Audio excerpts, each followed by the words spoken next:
To the Break Room Classic Film fans, it's tea time for a coffee break. Welcome to Fashion Friday. This is our first segment together since I told you guys earlier this week I was going to be more active on my YouTube channel, posting on a regular basis as we navigate through life together at present. I know what I'm doing isn't going to change the current situation. It's not going to make it go away. My goal is to provide a place that we can come to get away from life, to take a break from reality at present. Talk about classic cinema, films that inspire us. I'm going to be sharing my cinema coffee blog pieces now in person as opposed to writing them out as I have in the past. Sharing personal film recommendations, films I'm in love with, or films I watch when I'm having a bad day or a good day. Nothing's going to be off limits. We're going to talk about everything from international films to musicals and everything in between. Going to be sharing with you so many pages out of the week for the duration of the script I had written several years ago, The Society, and had currently picked back up again before life happened, and now it's postponed for the duration of the duration. And make it a verbal film? Is that a thing? I mean, why not? So bring your coffee and we'll take up like a book read. I'll read it to you from beginning to end as time goes on, and we'll take a virtual vacay together. Also going to be adding Fashion Fridays and going to be doing those in person, sharing pieces from my collections that I have created over the years for theatrical productions I've produced and written, as well as film projects I've worked on, and garments that I just make for myself, for my everyday wear, or for holidays, special occasions, which brings us to our first Fashion Friday and the piece that I have selected to talk about. So it's going to be a little bit both, since this is our first segment together, Fashion Friday and cinema coffee, because, well, I mean, fashion and films, they kind of go together, right? And music. So if you have been following me on Twitter, I'm sure you are familiar with this dress. I'm sure you've seen it quite often. If you're not, it's gonna get a little Inception. We're gonna do like a story within a story within a story. Okay, so this dress is the dress that I had worn when I appeared on TCM 20's guest programming segment, where TCM asked 20 fans to come on and talk about a film. Well, Witness for the Prosecution was the film that I talked about. Okay, here's the story within the story. I had made this piece just for myself for Christmas prior. And when I was making this dress, okay, it's sort of like a process. I think up, or the images come in my head. It's just, they sort of just, they just appear. Like I'll see something and then it's like, oh, and I'll start sketching it out. And from the mind, the imagination, to the paper, to the fabric, to the actual piece, it's just a process. I had so much fabric on this particular print, I didn't know what to do with it. And I have so many pieces that I have sketched out over the course of time, and I didn't have anything that I thought fit this particular print. So I sort of made this really on the cuff, just something I put together like, okay, what can I do to use so much of this fabric and make it work? When I was making this dress, I am a coffee drinker. I have a clumsy streak when it comes to coffee for some reason, and spilt coffee on the fabric while I was making this dress. So that ended me drinking coffee around fabric. My mom then was like, I can't believe you just did that. Like, no, we're not doing coffee with fabric anymore. Luckily, where I spilt the coffee, I didn't need that piece, so I was able to salvage the dress and throw that piece away. So anyhow, I wore this dress for Christmas, and then when I was asked to participate, when I was chosen to participate on the guest programming segment to talk about Witness for the Prosecution. Okay, so now here's where it's going to turn a little cinema coffee. So, Witness for the Prosecution. I was introduced to that film or discovered that film just through clips from what I had seen of Charles Lawton and Tyrone Power.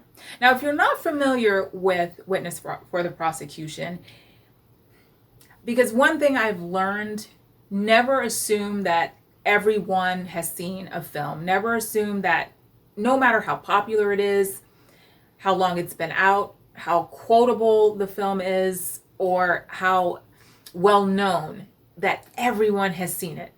So I don't want to give anything away. If you read my Cinema Coffee blog pieces, you know spoilers are not my jam. And you're on very sketchy ground when you talk about Witness for the Prosecution, because you can say too much. So I'm going to be very careful here for those of you who have not seen it. The 1957 adaptation with Tyrone Power, Marlene Dietrich, and Charles Lawton. Because there are other adaptations out there. But for the 1957 adaptation, I saw a clip with Charles Lawton and Tyrone Power, what Charles Lawton has on the monocle. And you may have seen this. And he's questioning Tyrone Power, and it's the lights coming in with the sun, and it's through the window, and it's bouncing off the monocle, and it's playing onto Tyrone Power's face. And when I saw that, I was a longtime fan of Tyrone Power prior. And I was more familiar with his earlier work. I had not seen his last film. Technically, okay, his last completed film. He did do Solomon and Sheba. He was working on that when, unfortunately, he passed away while filming. So Witness for the Prosecution, that's the last film that we get from him. And I was so on Love Is News and Blood and Sand, Jesse James, Ladies in Love. I was soaking up every Tyrone Power film I could watch, and kept seeing clips for Witness for the Prosecution. I was like, I can't believe I haven't seen that yet. I have to see that. And the way that particular scene plays and the clips, it made it like an intriguing, like, I have to see this. Okay, so finally got to watch it very unexpectedly. It was a Saturday, and I know it was a Saturday because every Saturday my mom and I would do movie night. This was like for over 12 years. This was like clockwork. 8 o'clock every Saturday we would have movie night. And it got to be so well known between us that friends and family would want to do their own version of their movie night, because they're like, gosh, it looks like you guys have a lot of fun. Coffee, popcorn, it was like its own production. Like, we knew who was going to do what. It was almost like a comedy sketch, because you didn't have to do, it wasn't a lot of dialogue, because we both of us knew what was happening, who was going to do what was going to be played, that was already taken care of prior. So this particular Saturday, I was cleaning up around the house, and I saw Witness for the Prosecution that was about to come on, and I was like, oh no, I'm trying to hurry up and finish for the day before our movie night. And I was like, okay, so I'll just DVR it and just have it playing in the background while I finish. When films grab you at a certain point and carry you through to the end, even films that no matter how many times you've watched them, no matter where you come in, you're there for the duration. That's what Witness for the Prosecution did for me. When a film does that to you for the first time out, that's a film memory. That's something you'll never forget. And whenever I think of Witness for the Prosecution, I remember cleaning and looking at the screen and being entertained between Elsa Lanchester and Charles Lawton. Okay, so if you have read the Agatha Christie story of Witness for the Prosecution, I think I can say this safely without giving anything away. There are differences between the film and the book the main one being that the Elsa Lanchester character, she's not in the book. I can say that freely without giving anything away. So prior to me seeing Witness for the Prosecution, I have a collection of Agatha Christie books, but I had not read Witness for the Prosecution yet. So seeing them together, caught my attention. Like, I loved that the way that they played off of one another. I mean, husband and wife team going at it, and in such a way that, I mean, it was so comical that it drew you in. But when the scene came up with Charles Lawton and Tyrone Power with the monocle, before I knew it, I was sitting on the edge of my bed and I was stuck. I was drawn in for the rest of the film, and I said I have to tell my mom, like, can we postpone it until after this is off? I have to stick with it. Films that hit you like that, you're not looking at time. You're not looking at how long the film is. You couldn't care less. You are so engaged in what's going on that you're wanting it to take as long as it takes, and yet you can't wait to get to the end. I mean, that's like a double hit. And when films do that to you, that's another film memory.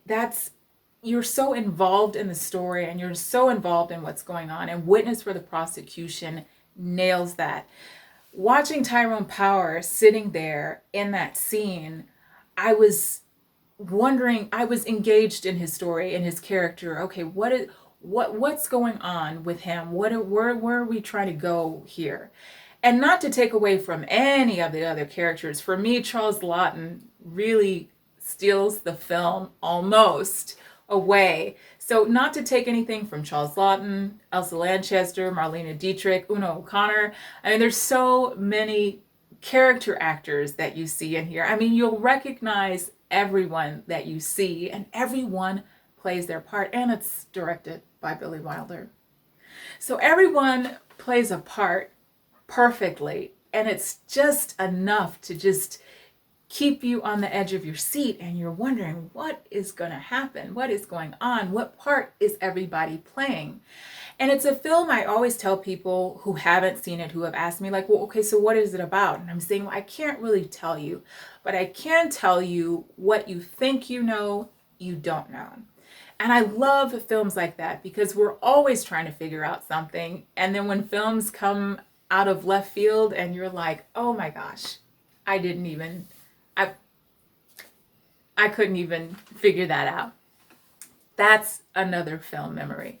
So watching Witness for the Prosecution, it made me appreciate Tyrone Power as an actor a lot more, because beforehand, I think for myself, I'm looking at this beautiful face on screen and not realizing that when you get caught up in that, you forget at times that they can act. Yes, they look a certain way, but yes, they can act. They can act. And the Witness for the Prosecution is 1957, and we're getting now a different version of Tyrone Power. You can see life has played its role, and we're seeing more now his acting ability. And then I want to take a pause on that and also say, for those who want to see Tyrone Power in both his beauty and his acting ability, I cannot recommend Nightmare Alley any more than any other film. That is my favorite Tyrone Power film. That's the film I always recommend when someone asks me about a Tyrone Power film. This is, he's come back from World War II, and he's wanting something different than the pretty boy roles that he was getting beforehand. So we get the beauty of Tyrone Power in Nightmare Alley, 1947, and we also get a bit of a more mature Tyrone Power that you can tell has been through something, and it plays so well for that character that it it stops you when you're watching it. And just another example how a film can carry you away, how you can get so involved in a film. And this, above all, I think that's so underrated with Tyrone Power and Joan Fontaine. I think that film is so underrated. So if you haven't seen those two, please, please, please watch those two films. And Razor's Edge. There's so many Tyrone Power films I can recommend. Okay, so we're gonna get back to Witness for the Prosecution. So what I'm gonna say with Witness for the Prosecution, as I told you, I had not read the book prior to seeing the film. So if I had to recommend, for those of you who haven't seen it, well, should I watch the film first or should I read the book first? I can't really say, because I watched the film first, and then after I watched it, I was like, oh, I have to read the book. Top priority. So I think it would work both ways, just because both of them are, it's Agatha Christie. So, both of them are good. So I think either way you go, you're not going to be let down. And I don't think one, you'll enjoy, like, oh, that was far superior than that, or I think it will work both ways. So let's make this a cinema coffee chat. Like, let's make this something that we can talk about.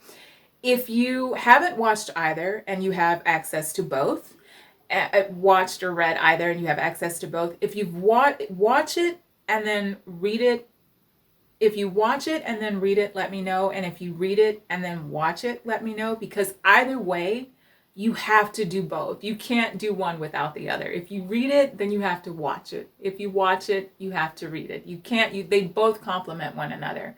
So tell me what you guys did. And for those of you who have watched the film and haven't read the book yet, read the book and then let me know what you think. And for those who have read it and then haven't watched the film yet, do it that way and let me know what you think. Let me know what you would recommend to do first, to watch it or read it, and we'll see where it goes from there. I'm going to be leaving it here for this Fashion Friday. Hopefully coming back next week with another piece. I'll probably introduce to you a piece that I'm the second most asked about piece that I get questions on, and that is my Cab Calloway, what I call my Cab Calloway suit, which I created and wore at the theatrical production I had written, inspired completely by Cab Calloway, his persona, his image, his charisma, his style, his everything that made Cab Calloway Cab Calloway. So I'll probably bring that piece to you next week and hopefully see you back here on Monday, where we're going to do something a little bit more cinematic. And bring your coffee and we'll have a good time. Until then, I'll be in tow.